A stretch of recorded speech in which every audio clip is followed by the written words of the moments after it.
Richard Rothstein, who is here to discuss his book, The Color of Law, A Forgotten History, How Our Government Segregated America.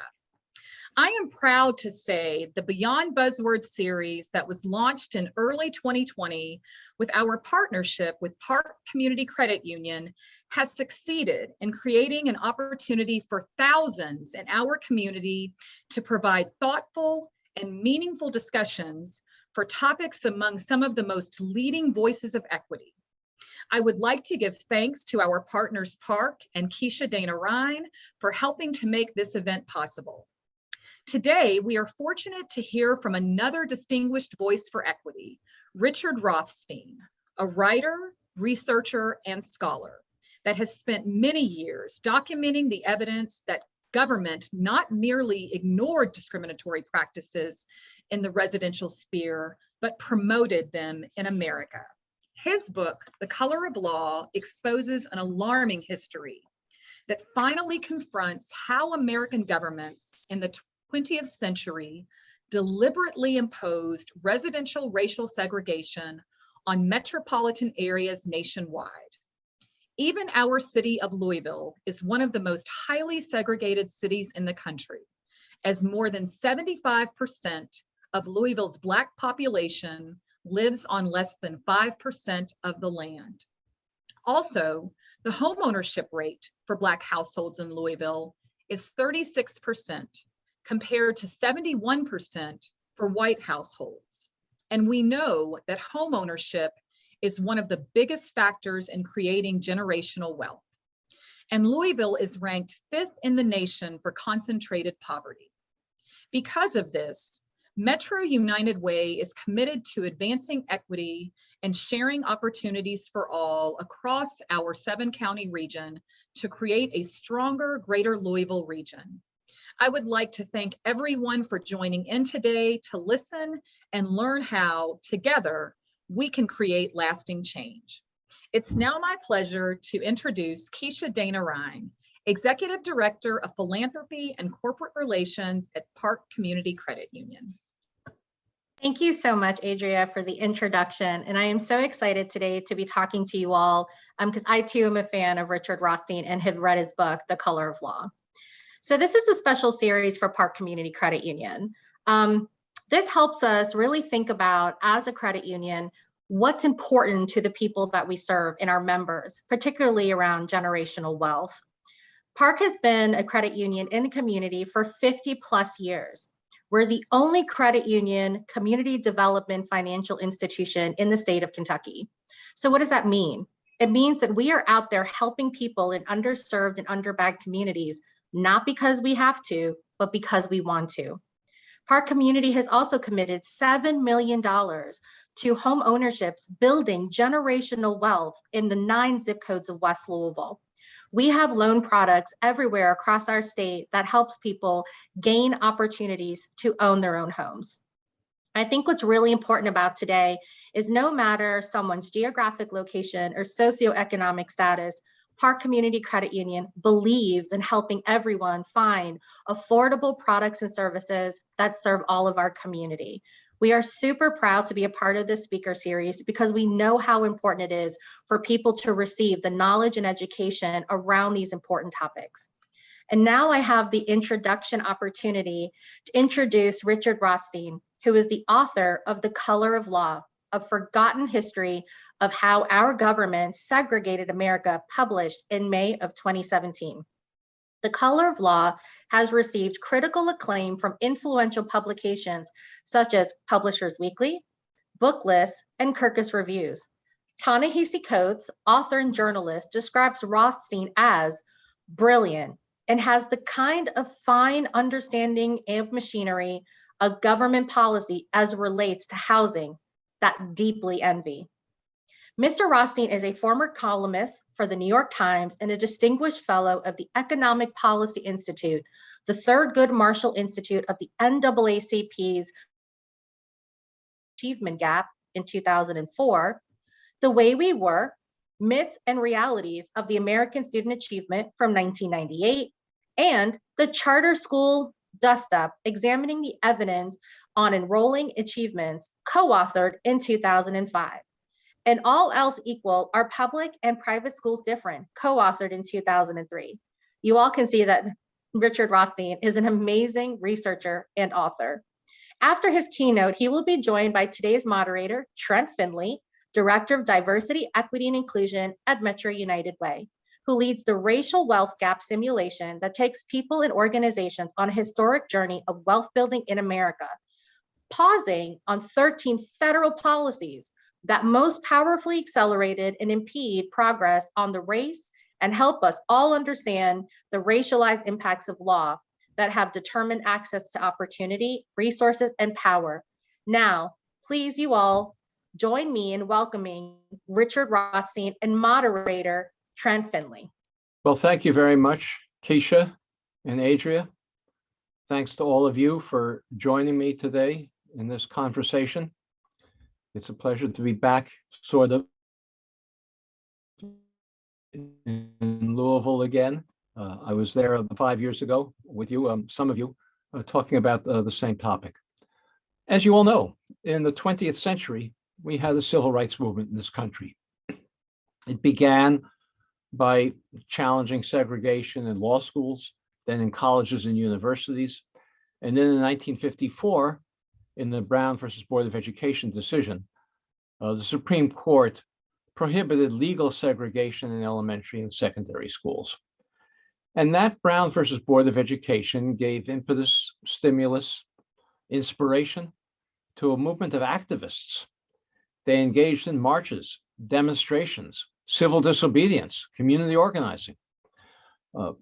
They created a change in opinion in this country where most people, not everyone, but most people, came to understand that racial segregation was wrong, that it was immoral, that it was harmful both to African Americans and to whites, that it was incompatible with our self-conception as a democratic society. With that understanding, that civil rights movement ended segregation in public accommodations, lunch counters, or restaurants, hotels.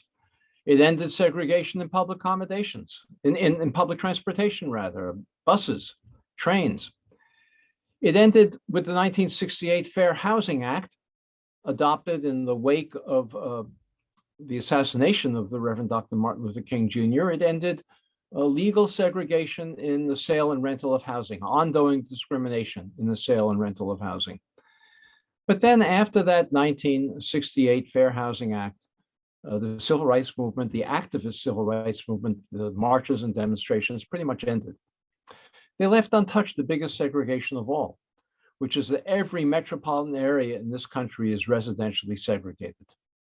I've lived in many of them, and like Louisville, they had clearly defined areas that are all white or mostly white, clearly defined areas that are all black or mostly black. How could it be? If we came to an understanding that racial segregation was wrong, immoral, harmful to both blacks and whites, incompatible with a democratic society, how could we have left untouched the biggest segregation of all?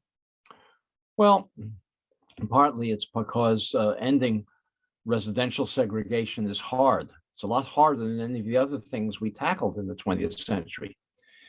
It's an ordinance prohibiting segregation of restaurants. The next day you can sit in any restaurant you want. Pass an ordinance prohibiting segregation in transportation, public transportation, you can sit anywhere on the bus.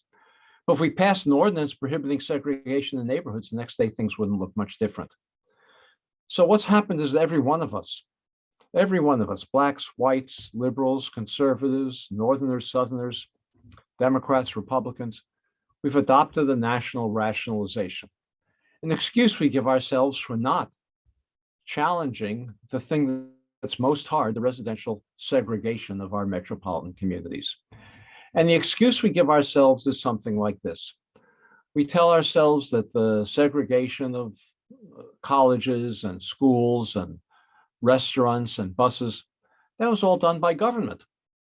If the federal government was doing it, for example, it required African Americans to move to the back of a train when it crossed the Mason-Dixon line, that was a Fifth Amendment violation, a violation of the Constitution, a civil rights violation, required us to remedy it. If state and local governments were doing it, requiring the segregation of buses and restaurants, that was a 14th Amendment violation, also something that we're required as Americans to do something to fix. But residential segregation, we tell ourselves that's something entirely different. That wasn't done by government, wasn't done by law, by regulation, by public policy, by ordinance. It just sort of happened naturally, by accident. The reason we have residential segregation, we tell ourselves, is because, maybe bigoted white homeowners and renters, landlords rather, wouldn't sell or rent to African Americans in white neighborhoods. Or maybe it's because private businesses like developers or real estate agents or banks or insurance companies discriminated in how they carried out their purely private sector activities. Or maybe we tell ourselves we have residential segregation because people just like to live with each other of the same race. We feel more comfortable that way. Or maybe we say it's all just because of economic differences. Many African Americans can't afford to move to middle-class white neighborhoods, and that's why we remain so segregated. All of these individual, bigoted, discriminatory actions, self-choice, economic trends is what's created segregation. We tell ourselves that what's happened by accident, what happened naturally, can only unhappen by accident, can only unhappen naturally. We tell ourselves it's too bad. Most of us don't like the fact that we're segregated, but we don't feel any obligation to do anything about it. We resolve not to make it worse by discriminating in the sale and rental of housing, but we don't feel any obligation to remedy the existing segregation that exists. Well, we gave a name to this rationalization that we all developed. We call it de facto segregation. And we tell ourselves that under the Constitution, if it's de facto segregation, there's nothing we're permitted to do to fix it. Well, I spent much of my career, as you heard from Keisha's introduction, not writing about residential segregation, but writing about education policy. In the late 1990s and early 2000s, I wrote a lot of columns denouncing the dominant educational theory of this country, which was at the time, and still to a certain extent is, that the reason we have an achievement gap between Black and white children, Black children achieve on average at lower levels than white children, is because teachers of Black children just don't try very hard. And only if we could force teachers to try harder, the achievement gap would disappear. Well, I thought this was a ludicrous theory. You heard describe some of the books I wrote about it. I wrote columns about it. That's not the reason we have an achievement gap. Of course, there are some lazy teachers. There are some lazy charitable administrators. There are some lazy bankers and credit union officials, but that's not the reason that we have an achievement gap. The reason we have an achievement gap is because there are so many social and economic conditions that children come to school with that impede their ability to learn if they live in low-income segregated neighborhoods. So, for example, I remember writing one column about asthma. As you may know, African-American children in metropolitan areas have asthma at much higher rates than white middle-class children. In some cities, it's as much as 4 times as high. It's an enormous difference. If a child has asthma, that child is more likely than a child who doesn't to come to school drowsy because that child's been up at night wheezing, not getting a good night's sleep. And if you have 2 groups of children who are identical in every respect, same racial composition, it's not about race, same social and economic background, same family structure. But one group has a higher rate of asthma, that group is going to have slightly lower achievement, simply because it's a drowsier group when they take tests. Well, asthma is not a big cause of the achievement gap, but then you add up all of the other social and economic challenges that African-American children living in low-income segregated neighborhoods have. Asthma, lead poisoning, much more prevalent in low-income Black neighborhoods than elsewhere because buildings are more deteriorated, older, more lead point being exposed. Lead poisoning has a measurable impact on IQ. Homelessness, economic insecurity. You begin to add all of these up, and pretty much you've explained most of the achievement gap, leaving very little explanation for lazy teachers.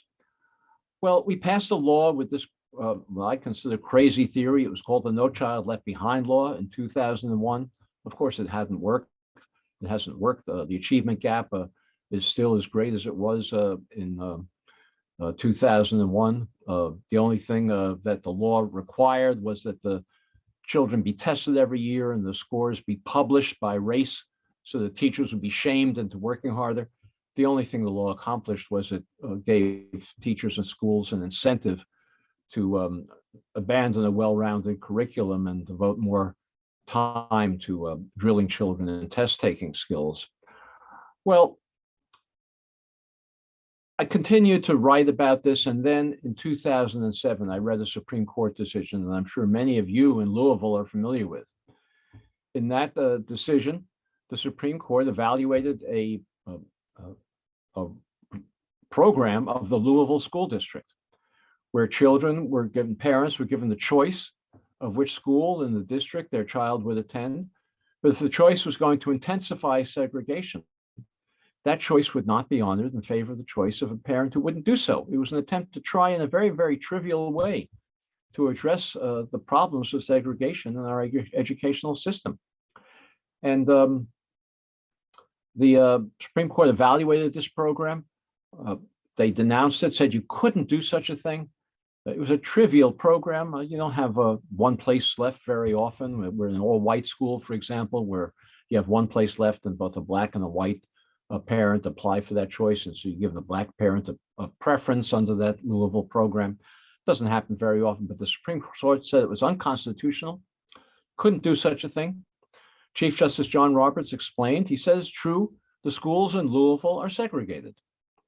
He said the reason they're segregated is because the neighborhoods in which they're located are segregated. Well, he was right about that. It was a wise observation on the Chief Justice's part. In fact, the schools are more segregated today in this country than they ever have been in the last 50 years. And the reason they're so segregated is because the neighborhoods in which they're located are segregated. But then the Chief Justice went on to say that the schools in Louisville were segregated because the neighborhoods in which they're located are segregated, but Louisville neighborhoods weren't segregated by government in any way.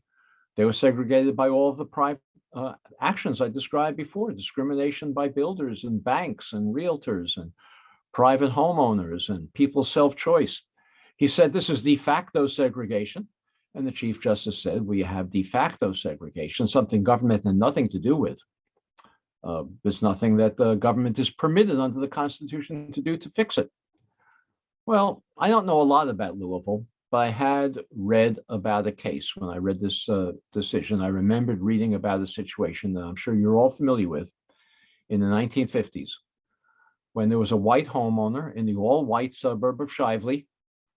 He owned a single-family home, had a wife and a child, and also a friend, an African-American friend, living in the center city of Louisville. That African-American was a decorated Navy veteran. Excuse me. He also had a family, wanted to move to a single-family home, but no real estate agent would sell him one. Excuse me.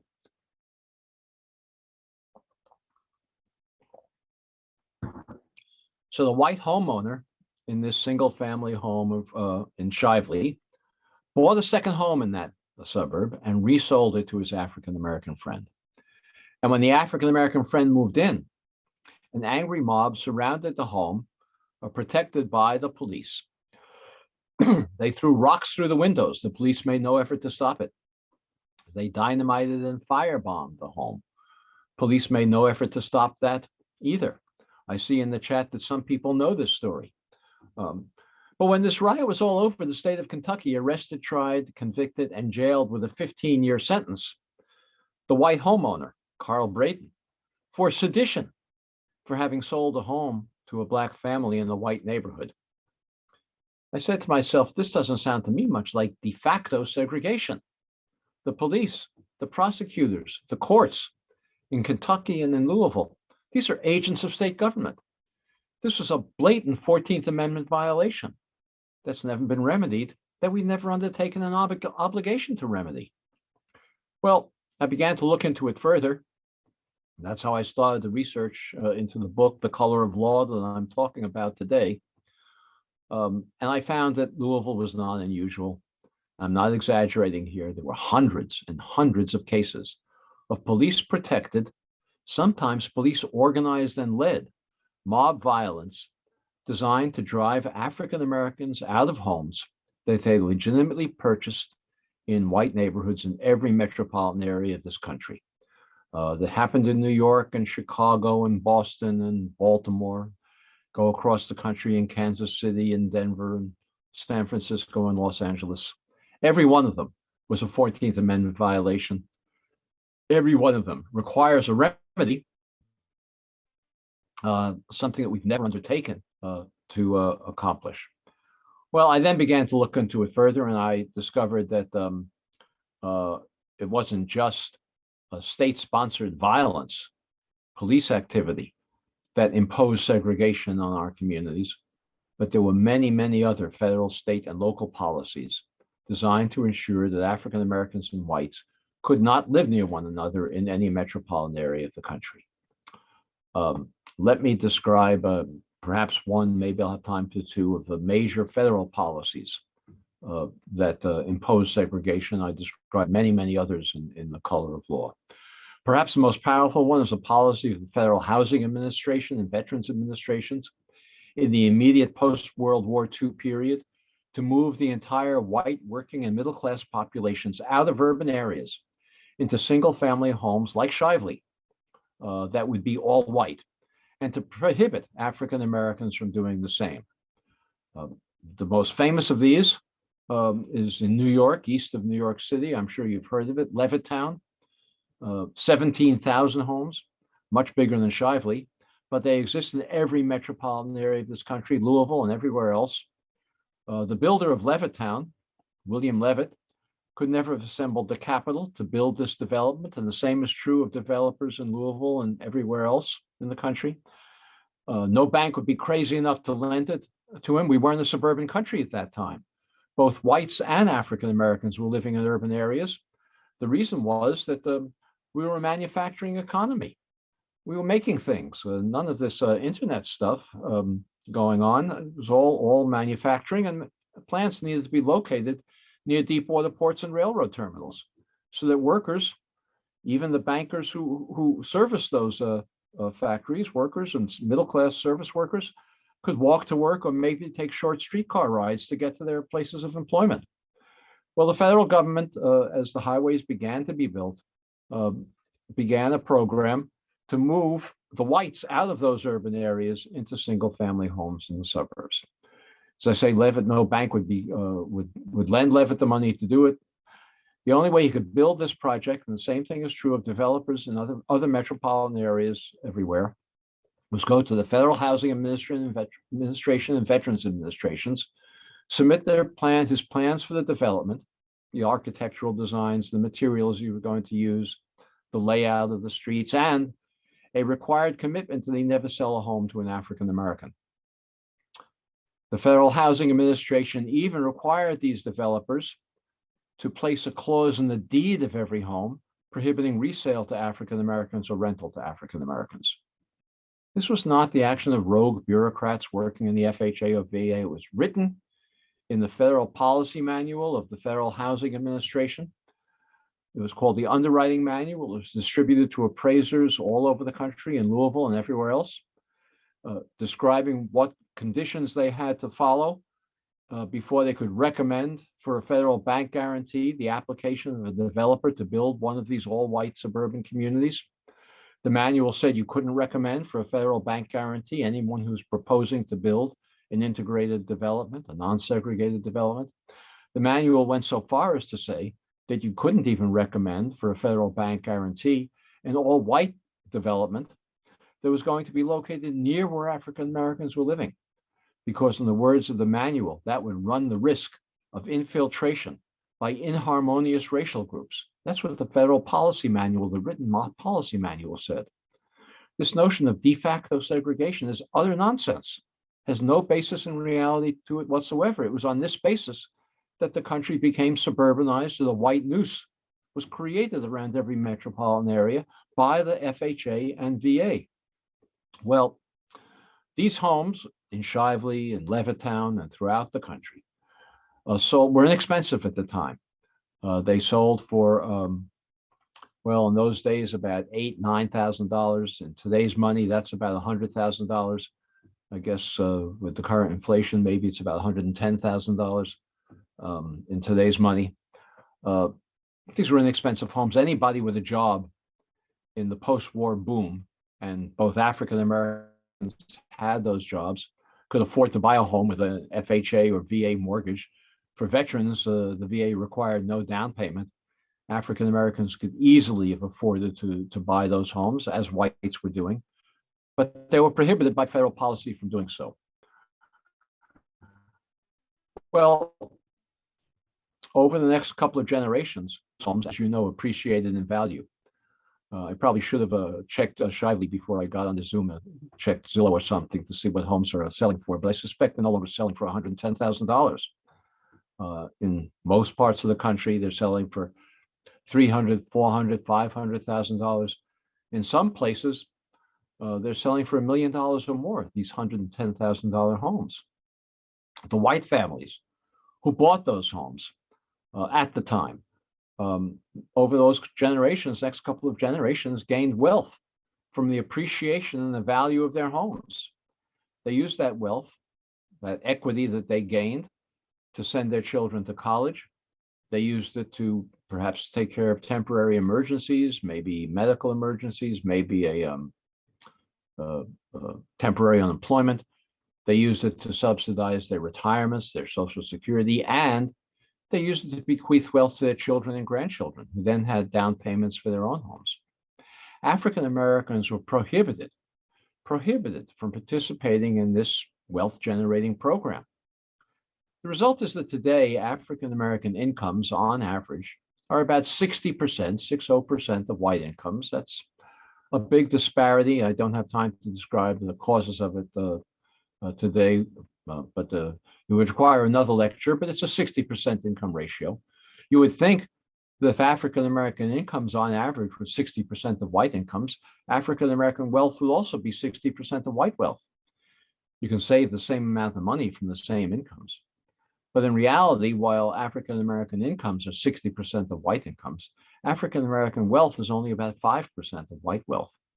And that enormous disparity between a 60% income ratio and a 5% wealth ratio is entirely attributable to unconstitutional federal housing policy that was practiced in the mid-20th century, that every one of us has an obligation to remedy, not just stop doing things that will perpetuate it, but to remedy the segregation that our government, in our names, created. That wealth gap, the inequality that it largely drives, is responsible for much of the racial inequality we have in this country. I've already mentioned the way in which segregated neighborhoods that we created is largely responsible for the achievement gap in schools.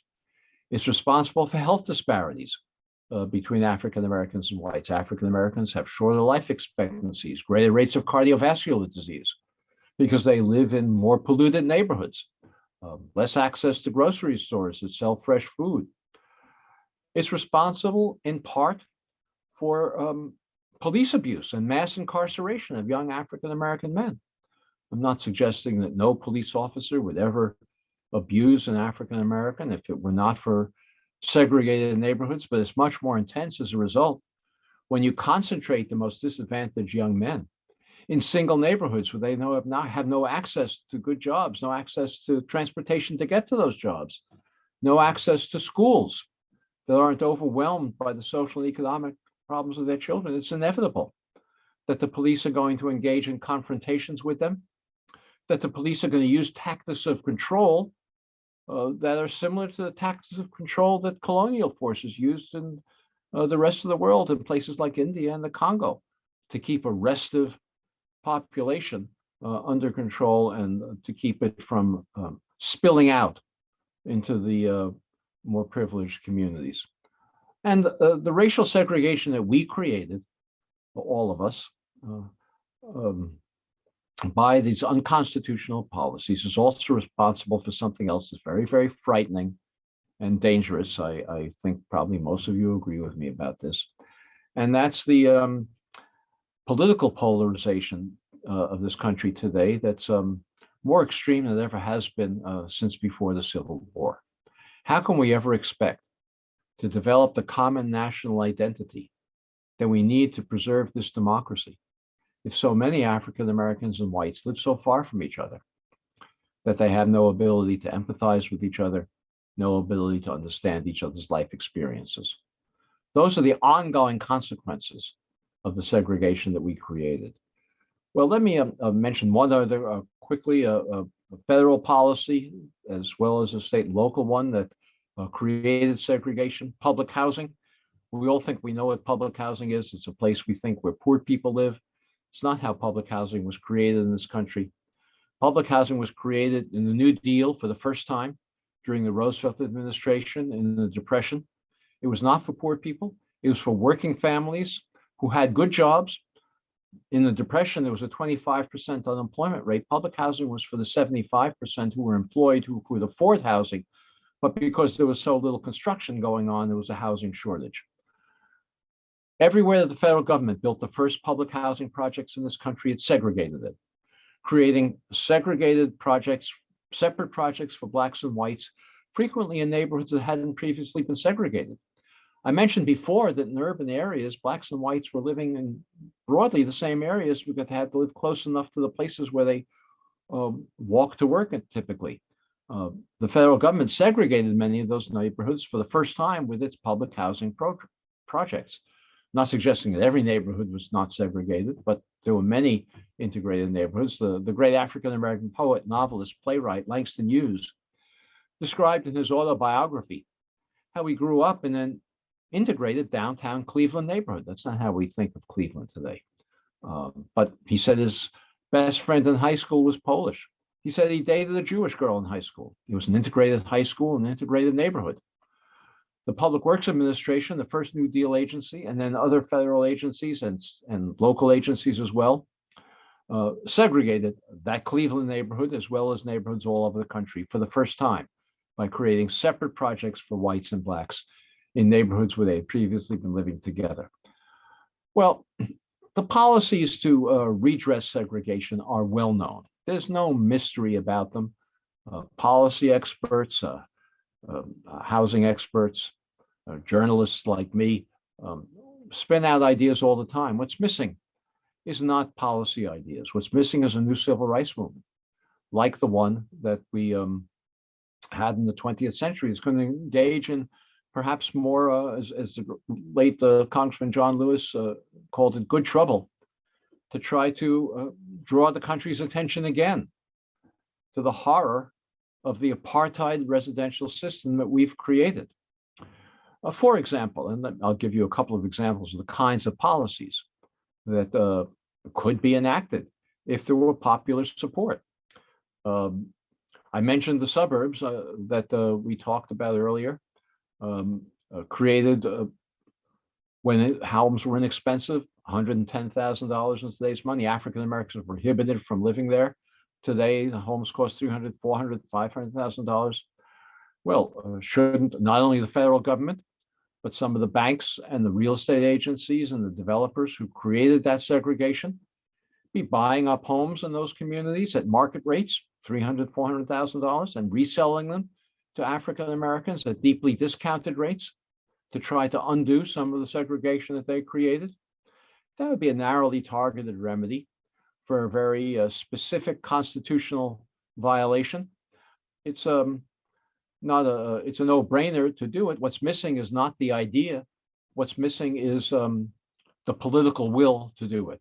A new civil rights movement that's going to insist that we take that kind of policy into consideration. There are many, many other things that can be done. Keisha, I'm going to talk. I don't know much about you, or don't know anything except what you described about your credit union.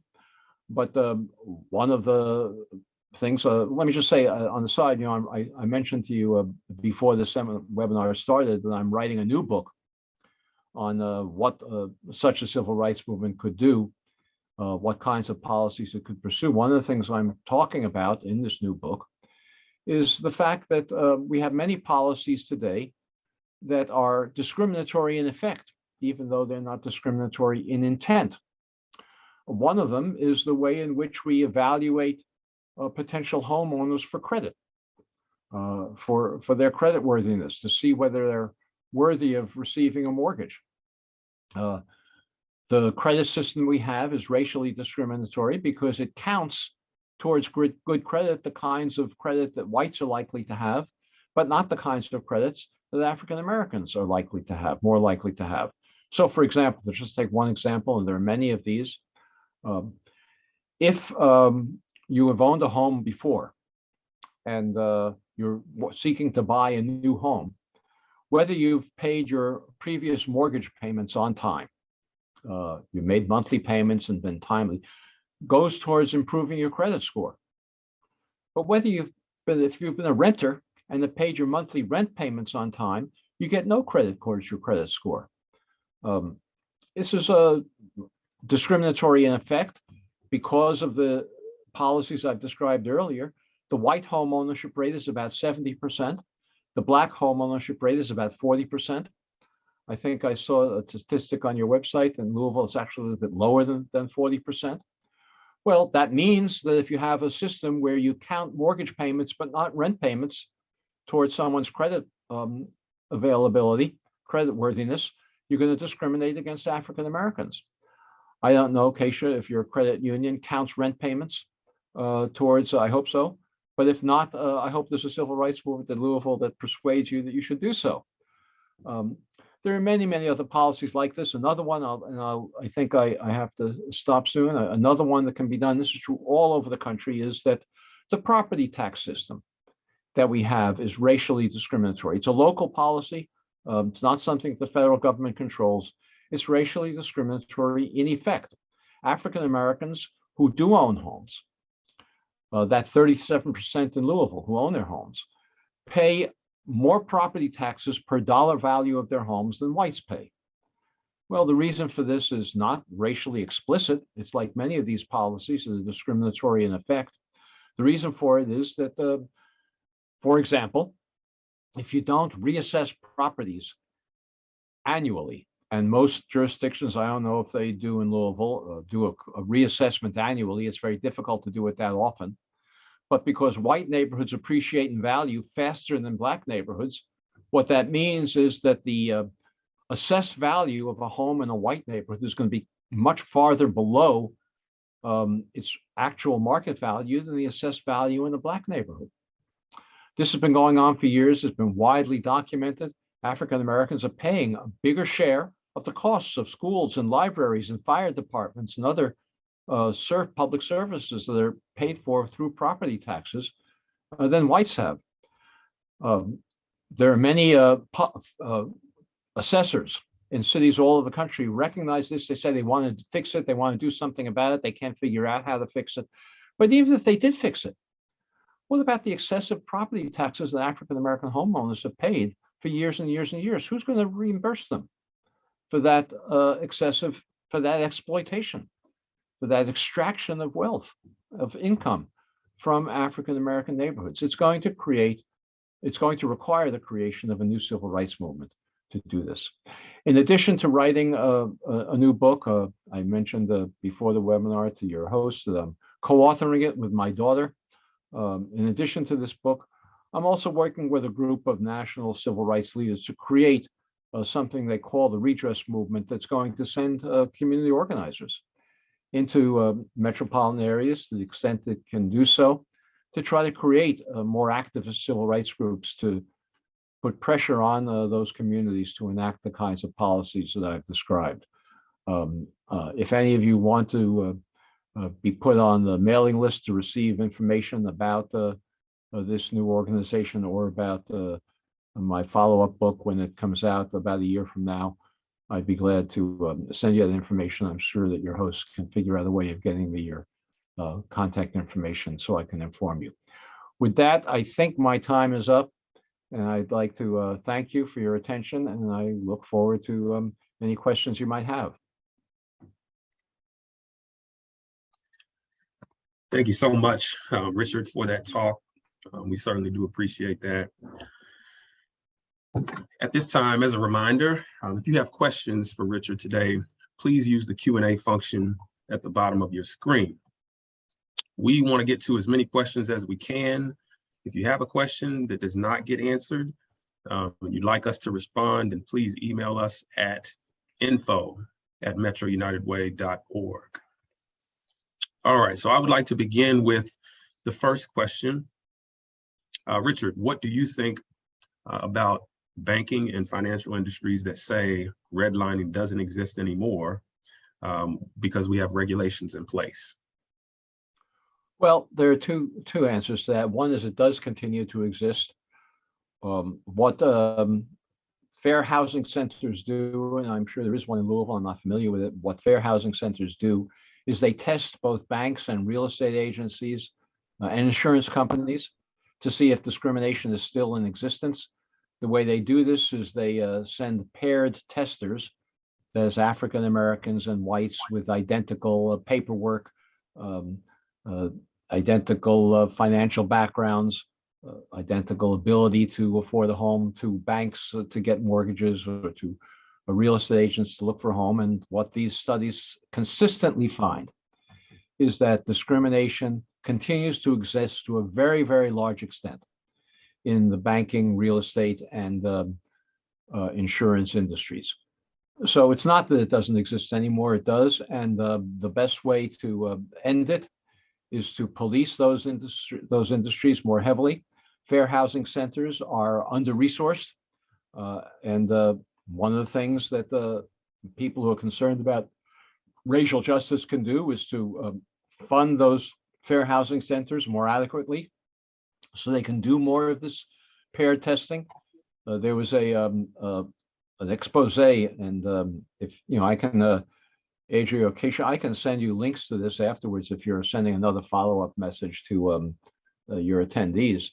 There was an expose in a newspaper in New York, Long Island Newsday, the same area that Levittown is in which the newspaper hired paired testers. They went so far as one of the editors went to Nordstrom's and bought identical purses for the Black and white women applicants for mortgages, and found that half of the African Americans who went to a real estate agent in New York, purportedly a liberal place, were discriminated against. They were shown fewer homes, they were shown homes only in Black neighborhoods, and so on. So that's the first answer. But the second answer is, even if we ended this ongoing discrimination in the banking, real estate, and the insurance industries, that wouldn't do anything to undo the segregation that we've already created. The homes that we prohibited African Americans from purchasing in suburban areas when they were affordable are no longer affordable to African Americans or really to working class whites either. So simply saying that we have a Fair Housing Act now and we're no longer redlining and we're going to issue mortgages on a non-discriminatory basis is an empty promise if the homes from which you previously excluded African Americans are no longer affordable. So unless you do something of the sort I was describing before, and that is subsidize heavily subsidize, not just with token down payment assistance, but heavily subsidize African Americans to move into neighborhoods that they were previously unable to move into. Unless you do that, you're not going to undo the segregation that we created. Thank you. The next question here. Richard, what would you say to those who might wonder why segregation is necessarily a bad thing and why we want to force Americans to integrate? Nobody's forcing anybody to integrate. I'm not proposing forcing anybody to integrate. What I am proposing is giving everybody the opportunity to live in highly resourced neighborhoods with good schools, with good grocery stores, with access to good jobs and transportation, and with the resources to be able to do it. That's what a democratic society requires. If we had the kinds of policies that I described, I'll just take the extreme one that I talked about, subsidizing African Americans to move to neighborhoods from which they were previously excluded. Nobody's going to force anybody to apply for one of those mortgages. Nobody's going to be forced to integrate, but I guarantee you there will be many of those who want to do so, and they should be permitted to do so because it's a country where we should not be excluding people from particular neighborhoods on the basis of their race. That's fundamentally obvious, I think. Thank you. All right, this participant says that this may be a spoiler for your new book, but how would you propose starting, what it would take to start a new civil rights movement? Well, there's no such thing as a spoiler. I'm not trying to copyright these ideas. I wish I could tell you all about them right now, but as I said, I think it takes some skill. It takes organizers, community organizers who know how to do it. And that's why I'm supporting this group called the Redress Movement, which is attempting to raise the money, and it is raise the money to hire organizers who can go into communities like Louisville and create a local movement that can begin to address these issues. I can't give you a formula. That's why like everything, it takes skill, and community organizing takes skill. All right, thank you. So this attendee asks, well, first says The Color of Law is such an informative and life-changing book. The question is, what do you recommend to force our school systems across the country to teach more on this reality of our history?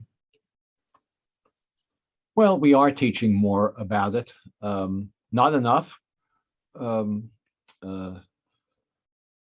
There are a number of organizations that are producing alternative curricula that teachers can use. There's a group called the Zinn Education Project, the ZINN, which I think has 70,000 teacher subscribers across the country, that has curriculum units on various aspects of this history. I've often been asked to write a young adults version of The Color of Law. I haven't done it because my priority is to get a new book out about the remedies. But maybe if any of you are teachers or authors and want to write such a book, I'll certainly help you do it. There's a curriculum unit, and again, I can send you the link to this. I can't talk and do this in the chat at the same time, but there is a curriculum unit that has been developed specifically about the history that I've described, and it's free, and teachers can use it.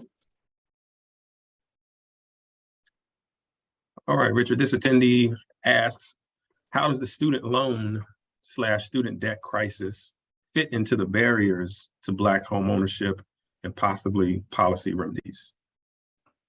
Well, it's connected in the sense that the student loan crisis impedes the ability of African Americans, as well as working class whites, to assemble the capital they need to purchase a home. There is a myth in the housing community that the best way or the only way to increase African American wealth is by increasing home ownership of African Americans. I don't disagree that it's a good way, but it's not the only way. One way to increase the wealth of African American families, working class families, so they can better afford to buy homes, is to support their incomes so they can save. It's as effective a way of building wealth as buying a home. For example, if we forgave student loans for families, working class families, I think community colleges should be free everywhere, and people who've taken out loans to attend those should get them canceled and refunded. If we had a better healthcare system, so that people didn't have to dip into their savings for medical emergencies that in most other countries would be taken care of by a healthcare system, that would improve it. If we had a better retirement system, so that people didn't have to supplement their Social Security with whatever savings they've been able to accumulate, they would be able to save more towards home ownership. So these are all interconnected. Increasing African American home ownership is a good way to try to increase their ability to accumulate wealth, but it's not the only one. Richard, we have an attendee that has voiced how much this angers them. The question is, what can I do besides vote? He says that in Kentucky that doesn't always work very well, but the question is, what can we do besides vote to remedy some of these problems? Well, as I said, I think, I see a lot of people in the chat saying they want to be added to the list. And if you can send me a copy of this chat afterwards, I will be sure to do it. Like I said, I can't do this while I'm talking, but copy all the names down. But if you'd send me a copy, I will do it. When that redress movement comes to Louisville, you will be contacted to see if you want to participate in that activity. And that's all I can suggest. All right, we have a question here. Richard, are there any viable pathways toward federal reparations for Black Americans in the near future, in your opinion? Well, in the book I'm writing, I don't use the term reparations. I think it's been trivialized. Every little thing that someone does is called reparations. Reparations is should be reserved for a massive program, probably the federal government, to significantly compensate African Americans for the crimes that have been committed against them when it comes to housing. But all of the programs that I described, if you want to call them a form of reparations, you can. I call them remedies or redress, and I save the word reparations for the big thing. But there are many, many policies that we can follow now to begin the process of redressing the segregation that we've created. I mentioned a few of them. I haven't had time to mention many of them. I will have a book that will go through many, many, many of them. All right, and do we see any future solutions to many of the discriminatory practices that have existed for so long? What are the real challenges to change the face of influence within these cities? Well, I want to figure out how to say this without repeating myself, but we need to clean up the real estate, the banking, and the insurance industries, and that can be done. We can there's a method for easily determining real estate agents and bankers and insurance agencies that are discriminating with a testing program. We just don't fund it to do it. We can create subsidies for African Americans to compensate for their exclusion from communities. We can enact policies to improve the conditions of in existing segregated neighborhoods. That's also an aspect of redressing segregation. In the book I'm writing, I'm talking about 4 big areas that we need to address, and that all can be done to some extent at a local level. One is improving, as I said, the resources in low-income segregated neighborhoods so that they become higher quality. Second is, when you do that, preventing massive displacement of existing residents. Because obviously, if you've improved the conditions in a low-income Black neighborhood, more middle-class people will want to move in and existing residents will be displaced. There are many policies, obvious policies we could enact to prevent that displacement. Rent control, for example, limits on condominium conversions, inclusionary zoning programs. These are all shorthand terms for big policies. I don't have time to describe them now. The third is increasing the access of African Americans to segregated white neighborhoods through what typically by what's called in the housing industry mobility programs. We now have programs that subsidize the income of low-income families, disproportionately African American. Section 8 is one that you're familiar with. The low-income housing tax credit is another. Both of those reinforce segregation today because they're used mostly to create housing for low-income Black and Hispanic disproportionately families in existing neighborhoods, segregated low-income neighborhoods. Those programs could be easily reformed so they placed a higher priority in giving access to lower-income families to higher opportunity neighborhoods. And then the fourth is stabilizing desegregation where it exists, because when you are successful in creating opportunities for Black families to move to previously segregated white neighborhoods, there's a tendency of white flight to occur.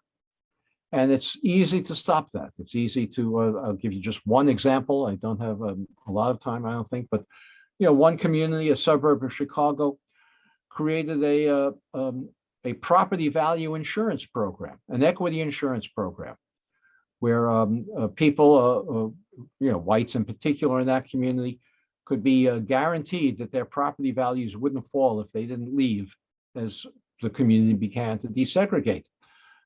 They paid a small insurance premium, and they were insured against loss in their property value.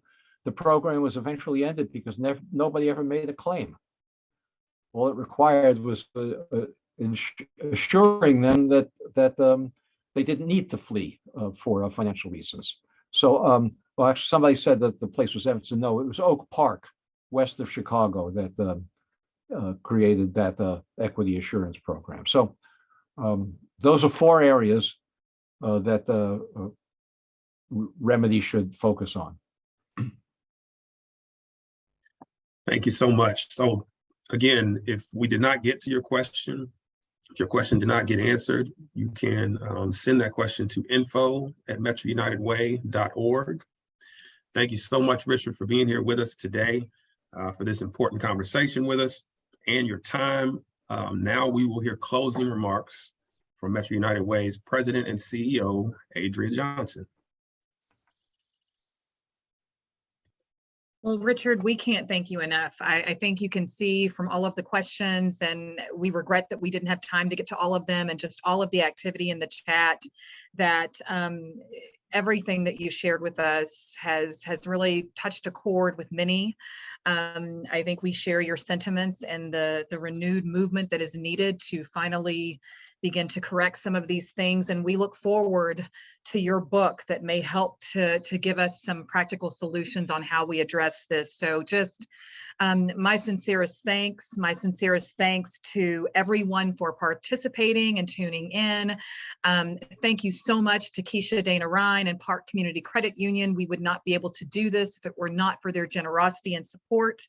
If anyone is interested in scheduling a racial wealth gap simulation so that you can further immerse yourselves into the policies that shaped what we are experiencing and the realities in this nation, please feel free to log into our website. We will also put the link in the chat, or feel free to contact our fabulous moderator, Trent Finley, who is our who is our Director of Diversity, Equity, and Inclusion here at Metro United Way.